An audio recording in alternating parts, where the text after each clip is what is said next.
Hello दोस्तों, स्वागत है आप सभी का। आज हम लोग एसएससी जीडी के इंग्लिश के कुछ इंपॉर्टेंट क्वेश्चन सॉल्व करने वाले हैं, क्योंकि इंग्लिश भी एग्जाम का एक बहुत ही इंपॉर्टेंट पार्ट है। तो दोस्तों, इंग्लिश से दूर ना भागिए। अभी मैं इसको सिंपल कर देता हूँ, बड़ी आराम से, बड़ी स्लोली, बड़ी सिंपल तरीके से समझाऊंगा आपको। हमारे चैनल से जुड़े रहिए और वीडियो को तो पूरा लास्ट तक देखिए। तो चलिए स्टार्ट करते हैं बिना टाइम गवाए। क्वेश्चन दिया है, my father never promised with the communal forces.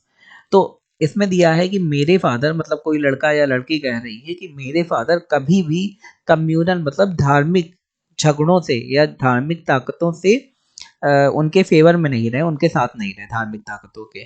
तो यहाँ पे जो प्रॉमिस्ड है, तो प्रॉमिस्ड की जगह क्या होना चाहिए, जो सही वर्ड है। प्रॉमिस माने किसी से वादा करना। तो मेरे पिताजी धार्मिक ताकतों के बारे में किसी से वादा नहीं करते हैं, ये तो नहीं बनाना कुछ। तो कोई सही वर्ड जो है आपको बताना है।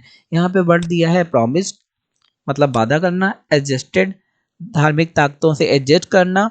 या अंडरमाइंड, या फिर उन्हें कमतर समझना। या फिर नो इम्प्रूवमेंट, कोई इसमें इम्प्रूवमेंट नहीं होना चाहिए।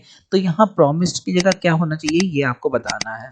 तो आपको पहले समझना चाहिए सेंटेंस, ठीक है। तो इसमें दिया है, मेरे फादर मतलब माई फादर नेवर मतलब कभी नहीं हुए promised with the communal forces. मेरे फादर कभी भी कम्युनल फोर्सेस के प्रॉमिस नहीं हुए, उनके उनसे कोई प्रॉमिस नहीं करा। ये तो कुछ नहीं बन रहा है। तो यहाँ पे दोस्तों एडजस्टेड भी नहीं होगा, क्योंकि कम्युनल फोर्सेस से एडजस्टेड होने का कोई मतलब नहीं। अंडरमाइंड, उन्हें कम भी नहीं आंकना है। अंडरमाइंड माने कम आंकना। नो इम्प्रूवमेंट, ऐसा भी नहीं हो सकता। इम्प्रूवमेंट तो कुछ होगा, क्योंकि प्रॉमिस्ड वर्ड ही यहाँ पे गलत है। तो यहाँ पे हो जाएगा कंप्रोमाइज्ड, कि मेरे फादर ने कभी कम्युनल फोर्सों से मतलब धार्मिक ताकतों से कभी भी कंप्रोमाइज नहीं करा। कट्टरपंथी, आप समझ लीजिए, कम्युनल माने कट्टरपंथी ताकतों से कभी भी कंप्रोमाइज नहीं करा, कभी भी समझौता नहीं करा, ठीक है। तो इसके बाद मैं सबका एक्सप्लेनेशन भी दे देता हूँ। Compromise means settle a dispute by the mutual concession. अब सपोज करो पुलिस वाला है और पुलिस वाला देख रहा है कहीं पे आतंकवादी हमला हुआ, तो आतंकवादी क्या करते हैं, अपनी कुछ मांगे बनाते हैं कि ये मांग है मेरी, पूरी करिए तो हम लोग छोड़ देंगे हॉस्टेज को। तो उनके फादर अगर पुलिस में है, तो उन्होंने कभी भी उनसे सेटल नहीं करा, मामला सेट हो जाए या उनकी बातें मान लो, ऐसा कभी नहीं करा, मतलब कंप्रोमाइज नहीं करा। ओके, तो यहाँ पे कंप्रोमाइज सही हो जाएगा। आगे देखते हैं क्वेश्चन। दूसरा क्वेश्चन दिया है, the people of England are wiser than Palestine. तो इंग्लैंड के लोग मतलब ब्रिटेन के लोग पैलेस्टीन के लोगों से ज्यादा समझदार हैं। तो यहाँ पे वाइजर देन पैलेस्टीन होगा या कुछ और होगा। तो यहाँ पहला दिया wiser than that of Palestine, ये होगा। या फिर wiser than those of Palestine, या फिर wiser to that of Palestine, या फिर नो इम्प्रूवमेंट, कुछ इम्प्रूवमेंट। तो पहले बात तो नो इम्प्रूवमेंट वाला हटा देंगे। यहाँ पे वाइजर देन पैलेस्टीन की जगह क्या होगा, मतलब इंग्लैंड के लोग पैलेस्टीन के लोगों से समझदार होते हैं। तो यहाँ पे क्या हो सकता है, visor than that of Palestine. ये भी कोई मीनिंग नहीं निकाला कि समझदार होते हैं, लेकिन डेथ ऑफ दैट, यहाँ इन सब वर्ड में दैट नहीं लगता। Visor than those of Palestine, तो दोज माने वो लोग जो पैलेस्टीन में रहते हैं या पैलेस्टीन के हैं, उनसे इंग्लैंड के लोग समझदार होते हैं। तो यहाँ पे बी नंबर वाला सही हो जाएगा। तो एक्सप्लेनेशन देख लेते हैं। Here the people of the England are compare to the people of the Palestine. यहाँ पे इंग्लैंड के लोगों का कंपेयर किया गया है पैलेस्टीन के लोगों से। और England is not compare to Palestine, this for the people we need to use those. तो जो लोग हैं पैलेस्टीन में, उनके लिए, क्योंकि वो लोग हैं, तो उनके लिए हम लोग दोस्त का प्रयोग करेंगे। यहाँ पे क्या होगा, the people of England are wiser than those of Palestine, मतलब जो भी पैलेस्टीन के रहने वाले हैं, तो लोगों के लिए दोस्त का प्रयोग करेंगे। तो बी वाला हमारा आंसर सही हो जाएगा। आगे देखते हैं, क्वेश्चन एक दिया है, each performer perform very well that it was difficult to जज हु द बेस्ट वॉज।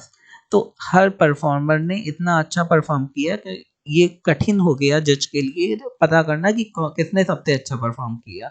तो यहाँ पे आपको कोई अच्छा वर्ड ढूंढना है।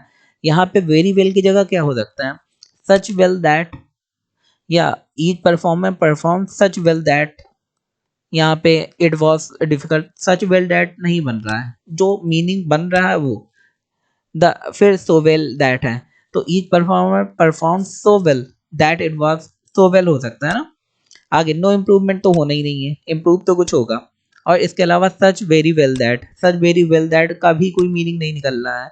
तो सबसे सही क्या है, सो वेल। सो वेल माने होता है बहुत अच्छा, इतना अच्छा कि जज कंफ्यूज हो गए कि किसने सबसे अच्छा करा है। चलो अब दोबारा जो भी आंसर है उसे लेके हम लोग यहाँ पे बनाते हैं। तो each performer performed so well that, मेरी well की जगह क्या हो जाएगा, so well that it was difficult to judge who the best was। जज के लिए ये डिफिकल्ट हो गया पता करना कि किसने सबसे अच्छा परफॉर्म किया।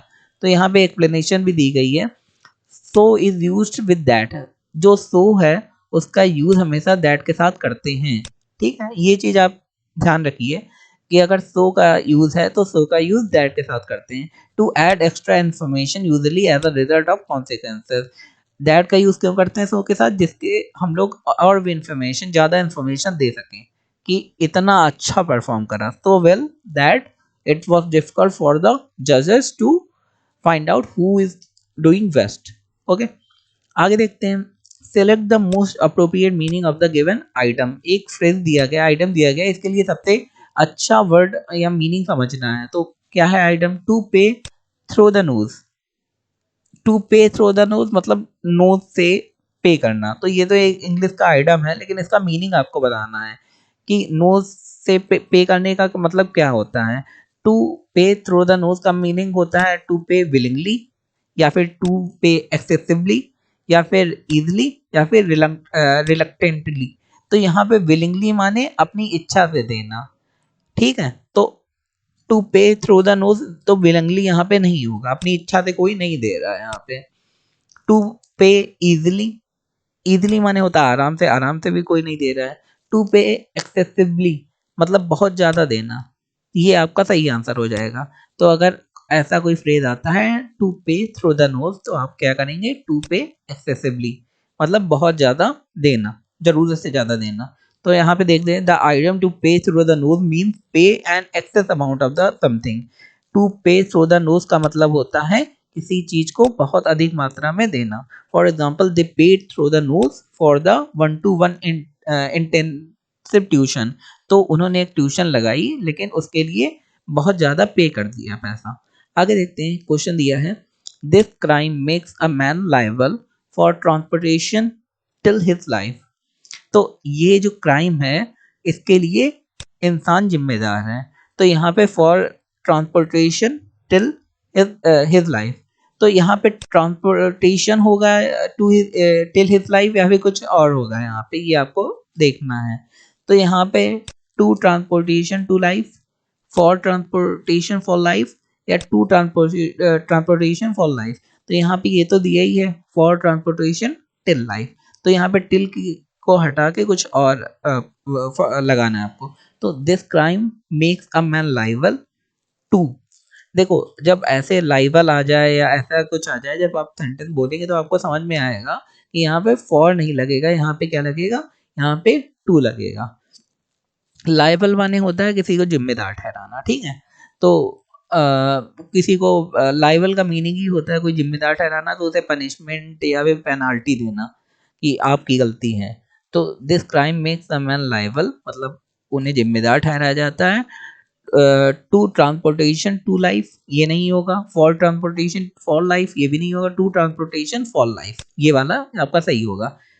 ट्रांसपोर्टेशन के साथ टू लगता है और लाइफ के साथ हमेशा फॉर लगता है। तो इन दो इस वाले सेंटेंस में दोनों चीजें दी गई हैं। आगे मैं इसे समझा देता हूँ। लाइबल माने होता है यूज्ड टू शो पेनाल्टी और पनिशमेंट, मैंने बताया लाइबल माने जिम्मेदार ठहराना किसी चीज के लिए। सम ऑफेंस कुछ गलत किया, जैसे ट्रैफिक वाला रूल तोड़ने में आपको जिम्मेदार ठहराता है, तो you are liable for breaking the law और रूल। ओके, आगे देखते हैं। क्वेश्चन दिया है, Rohit taught you such tricks as these. आगे दिया है, didn't he, hasn't he, has he, या डिड ही। तो इसमें कौन सा राइट होगा।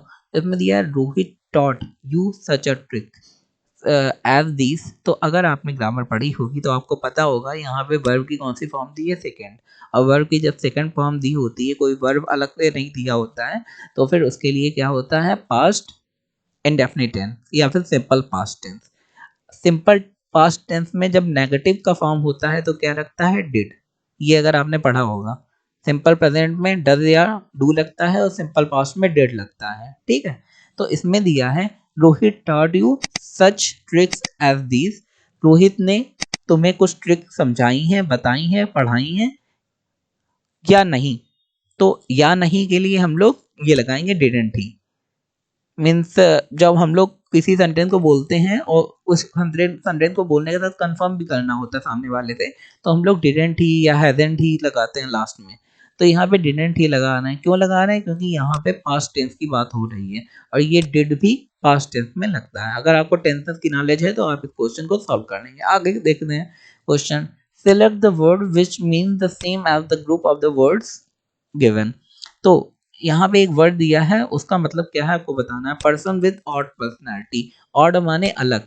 जैसे आप देखते हैं कहीं कार्यक्रम में जाते हैं और कोई शांत शांत बैठा है या फिर क्लास में पढ़ा रहे हैं कोई बच्चा बिल्कुल शांत बैठा है, तो उसे ऑड कहते हैं, मतलब थोड़ा अलग। किसी भी चीज़ में हो सकता है। जैसे हमारे जो एमसीक्यू आते हैं उसमें कहते हैं सबसे अलग को पहचानिए, सबसे ऑड को। जैसे सब्जियों का नाम दिया उसमें एक फल का नाम दे दिया तो फल ऑड हो गया।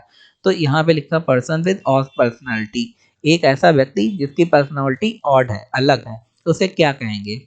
एसेंट्रिक कहेंगे, या फिर एगोइस्ट कहेंगे, या फिर एंटोमोलॉजिस्ट कहेंगे, या फिर इकोलॉजिस्ट कहेंगे।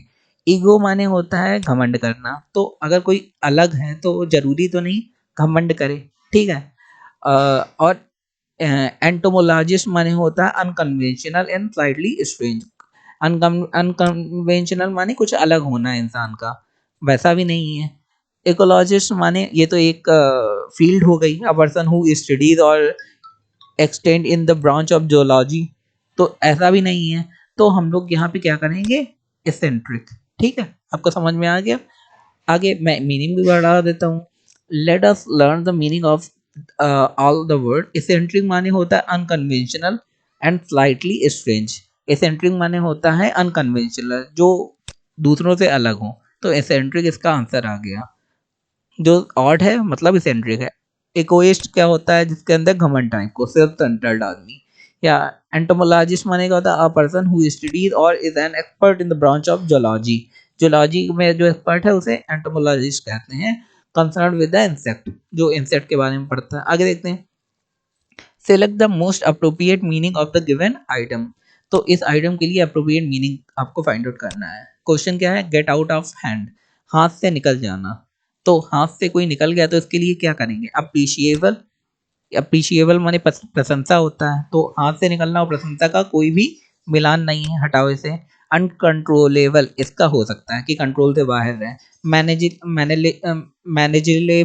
मैनेज हो रहा है, ऐसा तो नहीं जो हाथ से निकल गया वो मैनेज कैसे हो सकता है। या फिर कंट्रोलेबल, जो हाथ से निकल गया उसे कंट्रोल भी नहीं किया जा सकता है।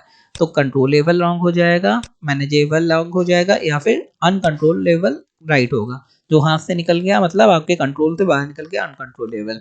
आगे देखते हैं दोस्तों। क्वेश्चन दिया है select the most appropriate word to fill in the blanks. एक फिल द ब्लैंक दिया है, इसमें फाइंड आउट करना है कौन सा वर्ड आपको भरना है। Of the museum showed us some ancient coin. तो म्यूजियम में कुछ बहुत ही ज्यादा पुराने कॉइन्स रखे हैं, और तो उसे क्या कहेंगे? कंट्रोलर, या फिर कंजर्वेटर, या फिर कलेक्टर, या फिर क्यूरेटर। इसमें दिया है जो म्यूजियम का एक आदमी है उसने हम लोगों को म्यूजियम में बहुत पुराने कॉइन दिखाए। तो वो कौन आदमी है? कंट्रोलर है, मतलब जो म्यूजियम में जो कंट्रोल करता है, जो दिखाता है, उसे क्या कहते हैं? उसे कहते हैं क्यूरेटर। क्या कहते हैं उसका नाम? क्यूरेटर। तो इस चीज को ध्यान रखिए। आगे controller someone who maintain an audit business account. तो बिजनेस अकाउंट तो है नहीं, तो कंट्रोलर हटा देंगे। Conservator the custodian of the collection as of the museum और लाइब्रेरी। तो किसी म्यूजियम और लाइब्रेरी में कंजर्वेटर होते हैं, या नेशनल पार्क में कंजर्वेटर, या किसी चीज को कंजर्व करके मतलब बचा के रखना। Collector a person who collect thing, वो इंसान जो चीजें कलेक्ट करता है। तो जो कोई कहीं काम कर रहा है एंथेंड वाली जगह में, वो कलेक्टर तो है नहीं, वो खाली उन्हें दिखाने दिखाने के लिए रिस्पॉन्सिबल है, यहाँ पे उनकी सुरक्षा के लिए रिस्पॉन्सिबल है। Curator the custodian of a collection, जो व्यक्ति जो भी कलेक्शन हुआ है उसका कस्टोडियन, उसका कर्ता धर्ता है। तो यहाँ क्यूरेटर होगा। आगे देखते हैं select the correctly spelled word. तो यहाँ पे हायरार्की है जिसकी स्पेलिंग आपको बतानी है। हायरार्की, हायरार्की को आप कैसे लिखेंगे? देखो HIEHIEHIEHIR, तो HIR वाला तो हटा ही देंगे। अब तीन बचे। तो हायरार्की होता है रार की, या फिर रारकी या फिर रारकी, तो यहाँ पे होगा हायरार्की। ये वाला आंसर आपका सही हो जाएगा। तो अगर आपको हमारा वीडियो अच्छा लगा, हमारे चैनल को लाइक शेयर सब्सक्राइब जरूर करें। धन्यवाद।